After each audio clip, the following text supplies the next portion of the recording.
Ça y est. Ça y est, nous y est. 2023 se termine et il est temps de faire un petit point sur cette année à travers une vidéo un petit peu plus informelle, une FAQ. Je vous ai demandé de me poser des questions sur Instagram relatives à moi, personnellement, professionnellement, ou me poser des questions sur un peu tout et n'importe quoi, peut-être des sujets qu'on n'aurait pas pu traiter sur une vidéo entière, mais qui sur un format comme celui-ci, s'y prête bien. D'ailleurs, si vous ne me suivez pas sur Instagram, je vous invite fortement à le faire. Et oui, ça fait maintenant plus d'un an que tous les dimanches à 18h30, vous avez un banger sur YouTube. Et vous avez du coup probablement des questions à me poser. Alors, sans plus tarder, abonnez-vous. Abonnez-vous à cette chaîne YouTube. Ah oui, likez, commentez, partagez cette vidéo et puis évidemment, regardez toutes les publicités pour que je puisse m'offrir un yacht avant 2025. Je précise, j'ai regroupé certaines questions qui se ressemblaient sous une même question. Donc si tu vois pas exactement ta question, j'y réponds quand même. Première question du coup, la parentalité. Et oui, vous avez appris que j'allais avoir un enfant. On m'a posé plein de questions. Le sexe, la date de naissance, son prénom, est-ce que je vais le mettre au sport? Est-ce que c'était désiré? Alors oui, déjà, c'était désiré. Je ne fais pas d'enfant au hasard. Et d'ailleurs, personne ne fait d'enfant au hasard. Ça n'existe pas. Vous savez très bien ce que vous faites, bande de coquins. Quand vous partez sur le champ de bataille sans votre gilet pare-balles, il faut s'attendre à un moment donné de peut-être rentrer à la maison avec une demi-part supplémentaire sur le quotient familial. Maman, comment on fait les bébés? Eh bien, pour faire un bébé... Et donc oui, je suis super heureux, je nage dans le bonheur. Je vais pas commencer à vous balancer des trucs sur son éducation, tout simplement parce que j'en sais rien. T'as bientôt fini la douche, tu penses à te nettoyer le pénis, s'il te plaît? Mon cœur, je vois que tu jettes les aliments par terre. Oui, c'est super. Tu expérimentes la gravité. Et toi, si tu devais être une princesse, tu serais qui? Je peux faire le mec, zéro écran, blablabla, éducation pointilleuse. Et à un moment donné, peut-être que quand j'aurai un déficit de sommeil de 50 heures, Mais laisse-moi dormir, peut-être que la patte patrouille pourra m'aider. Pas de patrouille, vit-il reparti, c'est la grande souci. Ruben a presque fini de faire caca dans le bac à sable. Et puis évidemment, il fera du sport. Il fera ce qu'il veut. Je vais pas forcément le mettre à la FA. Qui est quand même un sacré sport de Golemont, je le rappelle. Alors, j'adore ce sport, j'en vis. On parle quand même d'un sport où des énormes nains obèses font du squat avec la barre au milieu du dos, deviennent tout rouges et bouffent des bretzels pendant leur temps de repos à l'entraînement. Par contre, il y a des sports interdits. Un sport de PD. Taekwondo, Aikido, tous ces trucs comme ça, là, en fait, où on sait pas ce que c'est ni des sports de combat, ni de la danse. À un moment donné, il faut choisir. Hâte de vous faire des vidéos sur mes pro conseils pour devenir un pro daron. Quels sont tes objectifs pour 2024? Alors déjà, avoir un enfant.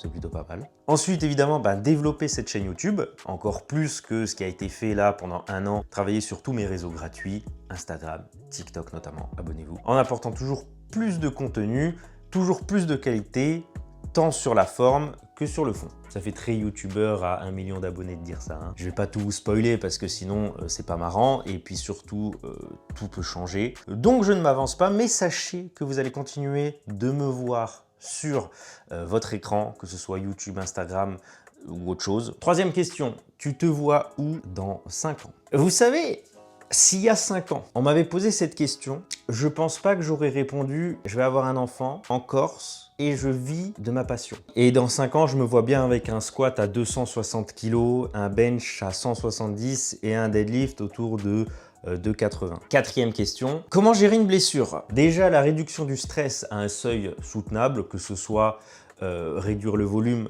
l'intensité, la fréquence, l'amplitude, la spécificité. Ensuite, le deuxième point, identifier à proprement parler ce que c'est, ce que tu as physiologiquement. Ensuite, tu traites les déficits. Tu viens cibler ça à travers des exercices spécifiques et là aussi une progression sur ces exercices. Et une fois ces étapes respectées, il faut reprogresser. Et tu vas essayer de retrouver quelque chose qui s'inscrit dans la progression de ta pratique sportive pour retrouver ton niveau pré-blessure. Cinquième question. Peut-on cumuler la musculation avec le cardio? Oui, techniquement, tout est faisable. Il suffit de regarder un crossfitter. Il est capable de courir, de se suspendre à la barre et faire des singeries, choper une barre d'haltéro et faire un arraché à plus de 100 kg. Et en plus de ça, il a un gros physique. Dans une certaine limite, évidemment, puisque ça va être compliqué de squatter 250 kg en faisant 90 kg et être très bien classé à l'échelle mondiale au niveau du marathon, parce que ça va devenir compliqué en fait de courir 40 km à plus de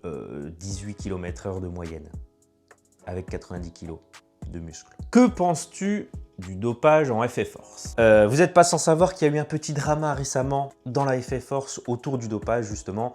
Un rapport de la... Non, je retire. Un leak d'un rapport de l'AFLD, c'est l'organisme qui gère le dopage dans le sport. Suite à ce leak, on a découvert qu'il y avait eu un cas de dopage dans une compétition. La Cour suprême d'Instagram a décidé de faire son enquête et est tombée sur les côtes d'un athlète qui a participé à cette compétition. Et puis tout le monde lui a chié dessus pendant une semaine entière pour que, in fine, dans le rapport officiel, eh ben en fait ce ne soit pas lui. Bon, tout ça pour dire que je me fiche d'aller faire des enquêtes pour savoir si telle ou telle personne s'est mis des piqûres dans le cul. T'as une trace de piqûre derrière. Ouais, je sais. Pourquoi ça a pété là? C'est comme ça qu'on connaît un Ganati ou pas? Moi je m'occupe de m'entraîner et en fait à partir du moment où une personne s'est fait prendre la main dans le sac, ça dégage. 7e question. Comment va ta blessure? Bah je vais très bien, merci.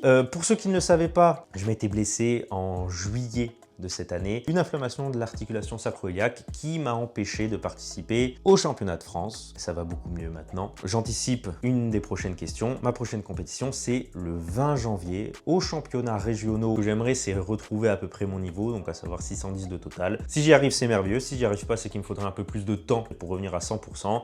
Et puis après la prochaine compétition, on verra parce que je rappelle que je vais avoir un mioche. Question suivante. Que penses-tu des minima et du niveau en FF Force? Tout augmente, minima et niveau, et c'est une très bonne chose. Question suivante. Pour donner un peu plus d'informations, je ne suis pas un aigri ou un gros rageux qui va dire que les minima montent et que c'est horrible et que parce que, en fait, je vais jamais réussir à avoir les minima internationaux ou nationaux. Bon, ça, c'est des excuses de gros losers, en fait. Trop bête, la loose. Le sport se développe. C'est merveilleux parce que ça permet d'organiser des compétitions régionales, locales, avec du moyen, des budgets, une vraie ambiance. En plus de ça, on est beaucoup plus éduqué aujourd'hui aux méthodes d'entraînement. Et donc, ça permet de commencer ce sport tout de suite avec un encadrement quasi professionnel finalement. Donc là aussi, les progressions sont énormes. Et donc, le niveau monte. Et comme le niveau monte, les minima augmentent aussi. Dans quel sport, en quelques mois de pratique, tu peux avoir le niveau national et faire les championnats de France et peut-être même être champion de France? Aucun. Il faut progresser à son rythme. À son rythme, parce qu'on va être tenté évidemment de se comparer à droite à gauche, surtout sur Instagram. C'est bien, ça peut être sain, puisque ça nous pousse à nous dépasser. Mais évidemment, il y a le côté malsain, il y a le côté toxique, comme dirait l'autre.